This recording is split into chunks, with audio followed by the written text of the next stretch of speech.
ফরাক্কা বাঁধ, যে বাঁধকে ঘিরে রয়েছে হাজারো মানুষের আর্তনাদ এবং অভিশাপ। এটি যেমন তেমন বাঁধ নয়, বরং এটি মানুষের মরণ বাঁধ। এই বাঁধের বন্যার কারণে হাজার হাজার মানুষ গৃহহীন হয়ে পড়েছে, শেষ সম্বলটুকু ধরে রাখতে পারেনি। তাই তো সেই হতভাগাদের অভিশাপে ধ্বংস হতে চলেছে এবার ফরাক্কা বাঁধ। আর তাই এবার ভারত সরকার সিদ্ধান্ত নিয়েছে ফরাক্কা বাঁধ ভেঙে ফেলবে। কিন্তু কেন? যেই বাঁধকে নিয়ে ভারত এত উন্মাদ ছিল, আর সেই বাঁধ এখন তারা কেন ভেঙে ফেলবে? কি হতে পারে তার কারণ?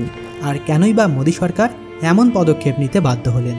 বাংলাদেশ আওয়ামী লীগ সরকারের পতনের পর থেকেই মোদী সরকার নিজেকে এক প্রকার আড়াল করে রেখেছেন। কেননা তিনি যদি কোনো পদক্ষেপ নিতে যান, তাহলে তাদের 7টি রাজ্য বাংলাদেশের মানচিত্রে চলে আসবে।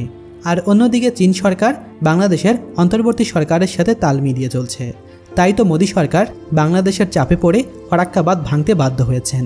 যদিও এই বাঁধে দেখা গিয়েছে একাধিক ফাটল, আর এই ফাটলকে উপেক্ষা করে যদি এখনই কোনো পদক্ষেপ না নেওয়া হয়, তাহলে এর মাসুল গুনতে হবে ভারত এবং বাংলাদেশ উভয়কেই।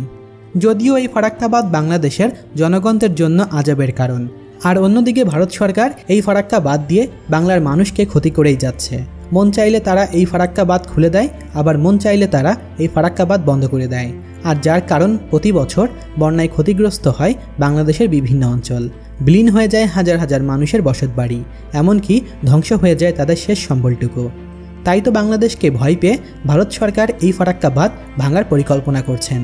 যদি আপনি একটু লক্ষ্য করেন, তাহলে দেখতে পারবেন যে বাংলাদেশের মানচিত্রের সাথে যারাই সংযুক্ত, তারাই এখন বাংলাদেশের সাহায্য সহযোগিতায় এগিয়ে আসছে।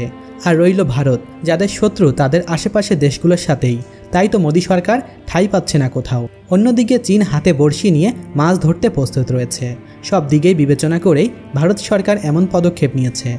যদিও এই ফরাক্কা বাঁধ গুরুত্বপূর্ণ বাঁধ ছিল যখন শুকনো মৌসুমে বাংলাদেশ পানি পেত, আর বন্যার মৌসুমে পানি শোষণ করার ক্ষমতা ছিল। কিন্তু ভারত সরকারের কারসাজিতে এই ফরাক্কা বাঁধ দিনে দিনে হয়ে উঠেছে মানুষের মরণ ফাঁদে। এই বাঁধটি 1975 সালে চালু হয়েছিল এবং এর প্রধান উদ্দেশ্য ছিল নদীর পানিকে হুগলি নদীর দিকে স্থানান্তরিত করে কলকাতা বন্দরের নাব্যতা বজায় রাখার। বাঁধটির অবস্থান বাংলাদেশের সীমান্ত থেকে প্রায় 16.6 কিলোমিটার দূরে অবস্থিত। যদিও এই ফরাক্কা বাঁধের বয়স 50 বছর পার হয়ে গেছে, কিন্তু তারপরেও শত্রু দেশের প্রতীক হিসাবে দাঁড়িয়ে আছে এই বাঁধ।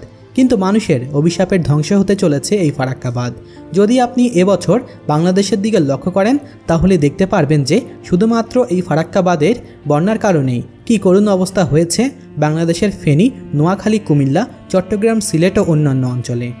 তাই তো বাংলাদেশের অন্তর্বর্তী সরকারকেই এখনই পদক্ষেপ নিতে হবে। এরকম বাঁধ দ্বিতীয় একটি নির্মাণ করে বাংলাদেশের জনগণদেরকে বিপদ থেকে রক্ষা করতে হবে।